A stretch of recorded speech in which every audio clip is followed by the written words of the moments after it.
Welcome to the Power of Owning Your Career podcast, the show for women who are seeking more fulfillment in life and simply not getting it from their current situation. We focus specifically on careers, but hey, we spend a lot of time in our careers, so making changes here will definitely create an impact in your overall happiness. I'm your host, Simone Morris, and my mission is to empower women to succeed. I believe that in order to powerfully own your career, you must decide and claim that you want to sit in the driver's seat. You must know that you deserve better and be willing to not only do the requisite work, but be willing to go out on a limb to ensure your success. Each episode focuses on profiling a leader who is clearly demonstrating ownership of their career. Join me and my guests as we explore career journeys and bring you actionable strategies to use to get into the driver's seat for your career. Because ultimately, your career is your responsibility. Let's get into the show.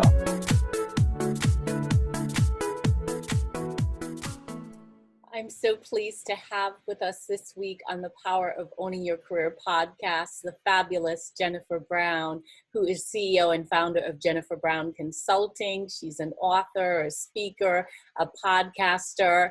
She's graciously given us copies of her book, How to Be an Inclusive Leader, to share with the listeners of the podcast. So be sure to listen to the full interview. I will be posting how you can win your free copy of Jennifer Brown's book, How to Be an Inclusive Leader.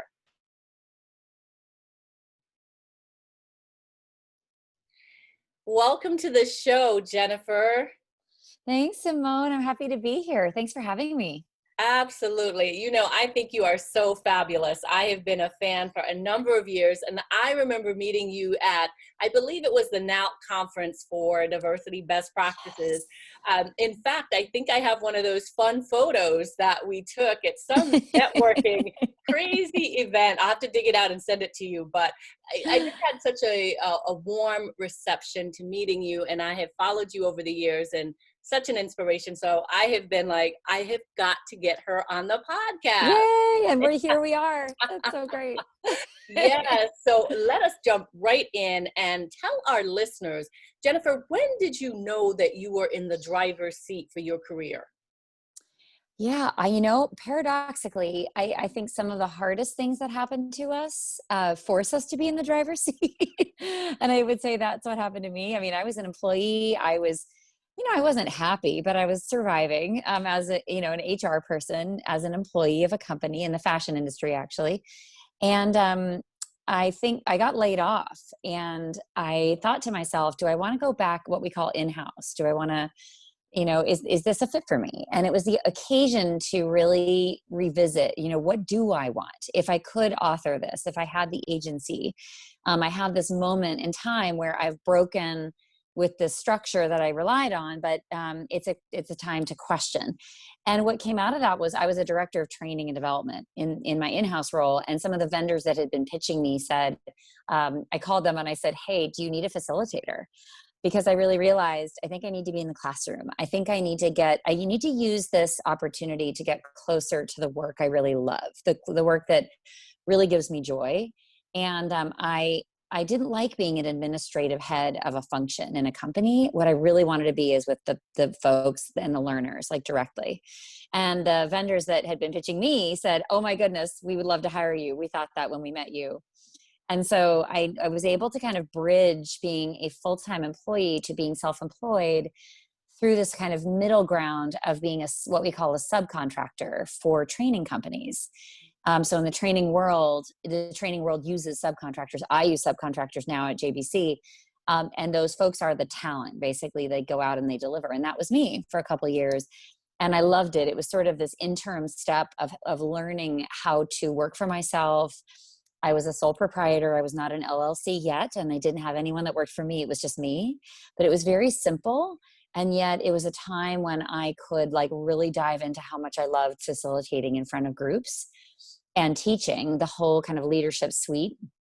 And this was before I really specialized in diversity, equity, and inclusion. That was more sort of a side, interest and passion in a personal thing. But I really started life as a leadership trainer and a coach and somebody who did team development, team effectiveness, And so I was just able to teach and teach and teach. And I think through that period, I realized actually that again, I'm always on the move. So I spent a year or two deliver, same kind of programs, like a catalog of maybe 20 programs. And after a while, I was repeating myself. I could anticipate what people would say in a given exercise. And I started to really form an opinion about what was broken in the workplace and with leadership in particular, and you know, what I would say about it. And I feel like those years kind of birthed my point of view, which is so important to then, if you're going to found an organization, you need that point of view. You need, you know, something you believe in and an approach that is unique. Doesn't need to be fully baked and it doesn't need to be perfect. But what I came out of that period with was I can contribute. If I could build an entity around myself, I can contribute to this and actually change it. And that's what motivated me then to create the LLC, to start to hire people. This was 13 years ago or so. And also ultimately pivot into D&I, which happened, you know, soon thereafter, but not quite immediately. And that's another part you can ask me about if you want to know. But yeah, I think the driver's seat appears. I think you have to follow your heart, pay attention to your strengths, really believe in and strive for a role that allows you to do what you're best at. You know, that is like, you know, some would say, oh, that's a luxury and it's not within my reach, but I think it's an imperative. And then we have to figure out, of course, the economics of that and the finances and, you know, how am I going to get my bills paid and all that kind of stuff. But I think when we're doing what we're excellent at and what we love, you know, the money follows. We have to be smart about that, of course. But for me, I think it was invaluable to discover, like, where do I feel like I'm in my zone? And then how do I build a company around that enables me to be in that zone? And then sort of clients and success followed from that. So, I mean, so fortunate, I know. Well, you said a lot there, because I sort of heard the formula for owning your career in your answer as well. Let me unpack what you have just said and play back what I heard to ask you some follow-up questions. So it sounds to me like you are required to have a bit of courage. We are living in a time that's pretty scary, and there are some folks who are furloughed or permanently laid off and trying to decide whether they dance back into corporate or they dance out onto their own thing. What was it that gave you the courage and confidence to try to see how this, you know, subcontractor world played out? Were you still contemplating going back in when you were dancing with, is this my new path?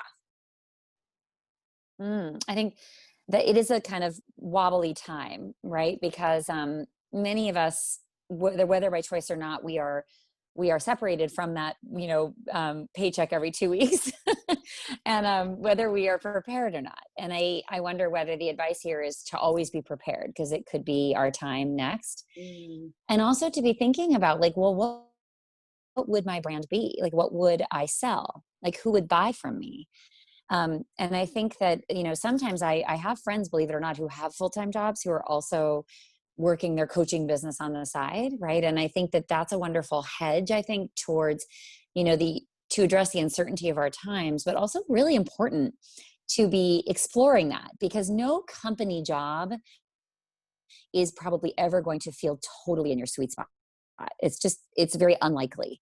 And so there's all these other ourselves that we're like, well, what do I do with this? And what do I do with this passion and this interest and this dream?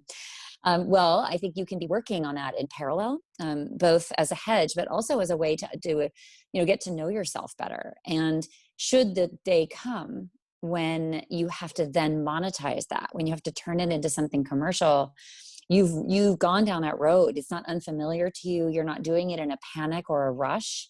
I think it's really hard to do that. I was investing in people knowing me and seeing me and knowing about me and trusting me. Even as I was an employee, I was also going to HR conferences. I was also going to LGBTQ conferences because I'm a member of that community, and always kind of, I think, making sure that I was keeping my options open and I was investing in multiple paths, because I knew at some point I might need to go down one of these paths, and I don't want it to be a scramble. I don't think we do the greatest work when we're in a panic. Yeah. So, we want to be careful. We want to be intentional, build those relationships before you need them. Mm. We always talk about networking, like that's the 101 of networking, right? You don't do that in a panic. You invest before you need it. Same thing goes for setting up your own shop if you think you're ever going to do that. And then for me, I was also, luckily, maybe just a personality thing, I'm not sure, I'm really extroverted, really good at building trust quickly. And then what had happened is the second I got out, I had people who wanted to work with me because I had invested. So I guess my advice might be, pay attention to how your brand is being perceived and who's appreciating you. And if you don't know the answer to that, be really, do some branding assessments. They exist out there. My friend William Aruda has a great one, Reach Personal Branding. I don't know if you know him, Simone, but has a whole kind of assessment you can send to people to say, like, what do you think I stand for? What are my towering strengths? What do you see me doing in the world? Things like this are really invaluable information because sometimes we can't see ourselves. We're so close to it. And so when I heard that, oh, Jennifer, like, we actually loved meeting you and we really wanted to hire you and send you out to our clients because we thought you'd be great, that was information for me. That was like, oh, so maybe I'm not meant to be a head of HR. Maybe I'm meant to be a trainer. Because people are seeing this gift in me that is very specific, and I paid attention to it. We have to pay attention as well. And then I sort of dove into that, and the more I learned my competency in that space, the more I could then intentionally market more of that. I could start to put that out there, and I think it's an outside in, inside out kind of thing too. Like, you can intend to be a certain kind of brand, but what really matters is what's received, right? What really matters is what others notice, which may not be aligned with how maybe you envision yourself. Sure. And I think life is about understanding, like, matching up my sense of my gifts with the way that people perceive my gifts, because that's your market. Like, that is what you can actually sell into as a business owner. And the closer you can bring those things, to me, that means success. Love that. Again, lots of good information there. For me, what it brought up was sort of trial and error to figure out your lane, if you will. I remember doing some of the things you talked about, having a side gig while I was in corporate. So I had a coaching business. I had many opportunities. I tried different things. I had a photography business.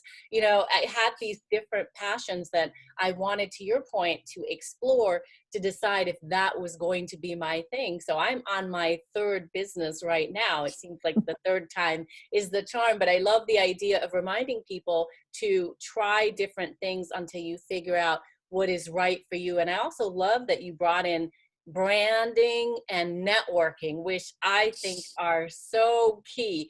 So talk to me about embracing JBC, or Jennifer Brown Consulting, because I know, like myself, at some point you probably got the advice of, why are you using your name for your company? And so talk to us about stepping into, it's a powerful question, stepping into and embracing Jennifer Brown Consulting. Oh, Simone, that is the age-old question for entrepreneurs, right? Like, what do you call your business? Does it create problems if you use your name, right? There's a lot of, when you're just starting out, people want you. You are the product, and they trust you, right? And so it takes some doing, I think, to establish your first team member, for example. If you decide to scale your business, which, by the way, I just want to say is an if, like, it's not for everyone. It's it's a costly endeavor. It is a stretch for a lot of us, and yet the world needs more of us, by the way, to scale our businesses. We need more women and people of color founders who build that next multi-million-dollar company. It's really, really important. So it's not for everyone. And it's so fine if you just stay as a solopreneur. But if you are kind of intrigued by this concept, I would read a book called The E-Myth. Oh, I love that book. Yeah. I love it. It's important to just know, like, what am I destined for? Do I want to, what we say, I hate to use this term, eat what we kill, right? I mean, if you're a solo shop, you sell, you deliver, you bill for the work, you're on the hook. You can take only as much as you can, right? You've got 24 hours in a day and you don't want to kill yourself. But there's that way, right? And then your only choice in that case is to raise your prices or say no to things, because there's just a limited amount of bandwidth. If you start to build your team, of course, then you have a lot more options, but it's more expensive, more complicated, all those fun things. So yes, I decided, we call my company now JBC in shorthand, right? So the initials. And we've gone back and forth over the years about how important or not important is the Jennifer Brown name in the equation. And, right now, where we've netted out after 13 years of many sort of twists and turns and lots of different opinions and advice from our advisors. And, I think we can have both. I think that now we are such a size that nobody expects me to walk in the room, like when they call the firm, because we've created kind of a difference in terms of like what I'm available for and the fee for my time, et cetera. And the team is more in the trenches doing consulting, and I don't do a lot of that anymore. So over the years, I've been very true to my commitment to myself, which I was talking about earlier, which is to continue to try to find the right role for myself, even within my own company. I mean, this work doesn't end just because you have a successful organization. You're still hiring people to manage and do what you don't do well. And you're always evolving too. So I used to be the consultant, right? And I don't want to be that anymore. But other people on my team love being that. I now am an author, which is a recent sort of in the last 4 years. I'm an author and a keynoter, and I prefer, some of my executive presentations, and I like to come in and out and do my thing and leave. And I love marketing the firm, and I think about thought leadership a lot. So, I've endeavored to dig deep financially and within trust as well, to hire a bigger team that can do some of the pieces of this equation that I want us to do as a firm, but that I don't want to do personally. And so ultimately, I think that if you can somehow figure out how to make that work, that is the dream, because most of us as entrepreneurs, we can't be good at all the things. And it's sort of that difficult thing we live with, which is I'm not good at this and I'm not good at that and I'm not good at that. And, whether for me, that's operations, finance, process decisions, all of that. I am the inspirer. Mm-hmm. I'm very clear, I'm the evangelist for our message. And the thought leadership piece and the author piece is this incredibly good fit for me. And so it's really cool to have then the other pieces of the delivery be able to also, be able to bring that to bear, because then you can be kind of a full service scenario for people, whether they want, a keynote with me or they want to do a full year of training involving my team, so it's ultimately, I think that however slow you go, and maybe you add one person every 5 years, as you think about it. But even just that act of doing that is incredibly empowering. Even though, yes, it's a risk and it's expensive, it frees you up to work on the business, not in the business, mm-hmm. which is that critical distinction if you want to scale. And if you don't, you can work on the business and in the business yourself, and you get, believe me, you get to keep a lot more of the profits because your costs are so low. Right. And that's probably a more lucrative path, honestly, than the one I've chosen. But I love having a team. I love doing this work with people. I love having an imprint on the conversation in a way that multiple people can have, in a really unique way that is more than, the sum of its parts. And so anyway, Simone, I don't know if that answers your question, but, my place as a person within the company, I'm very clear, and so is the team, on what I'm best for. And I have really been very true to that, and actually pretty consistent. I don't change my mind. I don't jump back in and say, oh, let me do that project, or let me, I'm not. You can't be a micromanager and still grow something. You got to trust the people you believe in. Let them run, let them do their magic, let them be amazing. In fact, they're probably more amazing than I am in many cases. And let me do what I do, which is actually generate the business that we bring in, so that amazing people will go and have the chance to go and deliver that. And the other thing you got to really reconcile, this, Simone, is, are you a salesperson or not? That is what it comes down to. When you have your own thing, you may really love doing the work and you may really not like sales and marketing. And that's a really hard place to be because nothing can function without sales and marketing. Right. Right. So Absolutely. you have, so that's a thing to solve for in some of the ways that I've talked about. For some reason, I just got like the Rubik's Cube. I might be dating myself, but it, I it love feels like your career is like a Rubik's Cube where you're it's trying to figure true. out, to get things aligned. And let's go back to you talking about networking, because I truly feel that networking, whether you're in the corporate ecosystem or you're out doing your own thing as an entrepreneur, you need to know how to network. And for me, for a long time in corporate, I did not understand the importance of networking. And you alluded to really doing the dance inside and outside of the organization and building up your brand so that when you exited, you were able to leverage that. So what are some tips and strategies you have for networking when you're inside corporate and when you're outside of corporate? Yeah, that's such a good question. I mean, inside corporate, this is what this looks like, especially for people that look like you and me, Simone, is mentors and sponsors, right? Enlisting people in your success, thinking about it as your personal board of directors.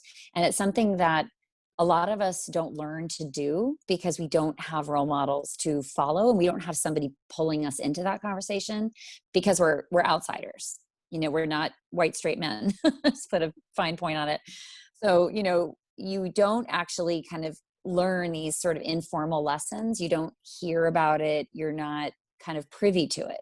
So we have to be extra intentional about networking and building that success team. It's a lot of people call it a lot of different things, but like who has your back, who's looking out for you, who's sharing their capital with you, who believes in you, who's giving you the tip, that's not written down anywhere, who's like playing your card in a meeting, mentioning your name, like vouching for you. These things are invaluable, particularly as you get up into senior levels of your career. It's less about your technical expertise. It's more about who you know and who's championing you. So really, I would recommend like constantly making time to do this and, making the asks and like literally put it in your calendar. Like, who am I going to have a virtual lunch with today? Who am I asking to get to know me? And then of course you can always be giving back too, by the way. Like the reverse is true. Like we should be networking and providing value and mentoring and sponsoring others, because you never know, that person who you help could end up moving jobs and hiring you, which literally happened to me several times. So think about it as a 360-degree equation, that it's not just you as the receiver, but it's you as the giver as well, right? And it's also peer-to-peer. So it's 360 degrees. Outside of that, though, every employee should be locating themselves in the field more generally. So whatever field you're in, if you're a head of HR at an organization and you think you're going to be an employee for life, good luck. Who knows if that's true. I don't trust companies as far as I can throw them. But be attending industry events, speak at them. Build up your brand as somebody who has expertise and that point of view I talked about earlier. I was always doing that. And funny enough, I think the LGBTQ trade community, right, which in my case means business owners in the space, companies that love those business owners, bless them, like NJLCC, WeBank being woman-owned. WeBank is the trade association for women-owned businesses, but also trade associations that bring company people together, which for me meant that every time I got in front of those people, those would be my future clients. So I would pay for myself in the old days to get on a plane and do something for free, pay my own registration, moderate a panel, say, hey, like throw me in, I'll help, give me something to do so that I can be in front of the audience teaching or enabling like the sharing of knowledge. And then from there, we network in the room, so this is hard in this virtual world, and yet easier in so many ways, right? We can be pinging people constantly and saying, hey, like I'm leading a session, or I'm, I see you're leading a session, on day 3 of, I'd love to have a virtual coffee with you for 15 minutes. You should constantly be thinking about making inroads into your field, into the influencers in your field, into the potential buyers in your field, by the way. So if you think about yourself as, wow, someday I'm going to want to sell to that entity, how can I not be sort of shamelessly salesy, because nobody likes that. It's really much more about adding value. And that brings me to a point of adding value. I was always, I really endeavored to write, like I wrote a thought paper early on, like a decade ago, on employee resource groups. So employee resource groups are affinity groups.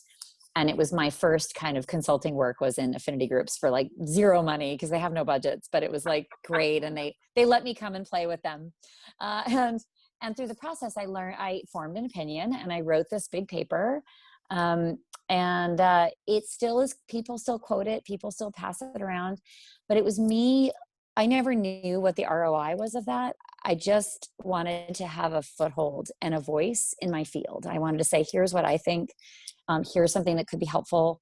And it was not about money at all, but it sort of gave me an entree. So these days, our ability to write is really important. Content is really important.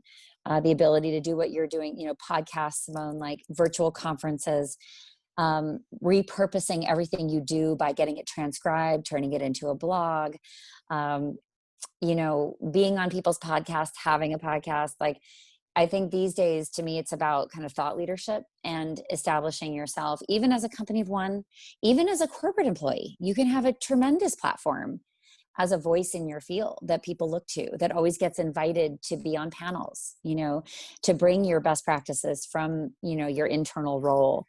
People will start to notice you. And that's what's most important, is to be in that mix. So ask yourself, where do people in my field gather? Am I a part of those conversations? Am I stepping forward into a leadership role in those conversations where people, I'm not just in the background, but people see and hear me? And then what am I contributing to this field? Either in the events, maybe I convene a webinar with experts and I do all the legwork of it. Maybe you do that. Or maybe you write a series of pieces on hot topics. But either way, this is how you sort of, you build that brand that people will think of you. And then you have options, right? Then you may get poached. You may get approached for other opportunities. You may then, if you go out, you make the choice to leave and go out on your own, you've got tons of people who know you and want you to be successful. And those either turn into colleagues, customers, maybe people that end up working with you in a variety of ways. So you should just the big thing is you got to build your options and keep them open and plant seeds constantly. You just do not know in this chaotic world what is coming your way. And I always wish for all of you that you're prepared and that you have without options, we're nothing. It's sort of like that ultimately, that's what I want, especially for people who are underrepresented. I want us to thrive, and we have to work a little harder, or maybe a lot harder and more intentionally, to make sure we've seeded the ground. But also 2020 is our year. We are very much in demand, and that's not going to change. We need to be writing books, by the way. If you think you have a book in you and you're a corporate employee, write that book on the side. Because I can promise you, if you talk about choices, if you ever parachute out and you say, I need to be a consultant, that book will help you enormously. And it may not be your end all be all book. It may not be the one, that you'll write someday, but books are critical. I mean, people love them. They get excited about them. It gives people something of you to hold in their hands, to really feel like they're intimate with you. And I think there's still magic. So much good stuff. So much great stuff, Jennifer, that I'm appreciative of you sharing with the audience. When you talk about books, are there other resources that you can recommend for people wanting to, advance in their careers or be in the driver's seat? Any specific ones? I know you mentioned the E-Myth before. Are there any others that come to mind for you that have been helpful? Yeah, I love a book called Flawless Consulting. I always recommend it. It really was an unlock for me. It's by Peter Block, and it was an unlock of, wait a second, people will pay me for my expertise. I didn't get that. And so it's a mindset shift, especially if you're going to sell what's in your mind and in your heart and in your intuition. You've got to know, well, what does that look like commercially speaking? How do I contract with clients? What boundaries do I need to be aware of? How do I decide, what they're going to actually buy from me? And so this is particularly important for those of us that sell knowledge and sell intuition, and honestly these days sell our experience and our identity, which is so critical if you're at all sort of touching the whole sort of employee engagement question, or diversity, equity, inclusion. I mean, we are the product as well. Like, it is our lived experience is what has currency as well. So like getting really clear on, what you're selling and to whom and what the format of that's going to look like is important. I would also say, I'll bet you have a lot of diverse folks in all manner of diversity in this call. Becoming a certified woman-owned, minority-owned, LGBT-owned company opens up a whole community for you of others that are on that path. And it's a source of pride. It's a source of resources to learn about, Business 101. And also there's corporates are all swimming around those entities looking for diverse owned companies to diversify their supply chain. So I've met some of my most treasured relationships, like Toyota and Wells Fargo, to name two. I've met them through supplier diversity, like through those conferences I used to go to and things like that. So don't get scared about the certification. It's really okay. People get intimidated by the paperwork and having to produce their tax returns. You just need to make time for it. It's not that big of a deal, but I think it opens up a world for you. I would also say, if you're thinking about being an entrepreneur and you don't know about business, you must educate yourself about business, like Small Business 101, finance, strategy, marketing, operations. You've got to somehow find a school, or maybe it is continuing ed, but learn about how to set this up properly so that you don't make costly mistakes, because we need you to be in this for the long haul. And when we don't know what we don't know, it can be a very risky spot. So get, mentors lined up if you can. WPO, Women's Presidents Organization, or other sort of mastermind groups with other founders are critical to talk through your hiring strategy, or do you have a good bookkeeper, whatever. Like, these are really important places for you to be, because again, you're just not going to know, and you're going to have some blind spots that could really be landmines. And so I would make, a real commitment in that. I would pay for, maybe even like if it requires an investment, I would make sure you're in a group of some kind, getting guidance and learning and reading about that stuff. What else would I do? Well, that is great advice. You've each question you've packed in a lot of great wisdom in there. So it's all in the episode. Good. For us to take note of. As we begin to wrap up this podcast episode, if you were to title your body of career work, I know you've got books out there, but what would you say the title that would sum up your career? What would that be? Oh my gosh. It would be Shuck and Jive.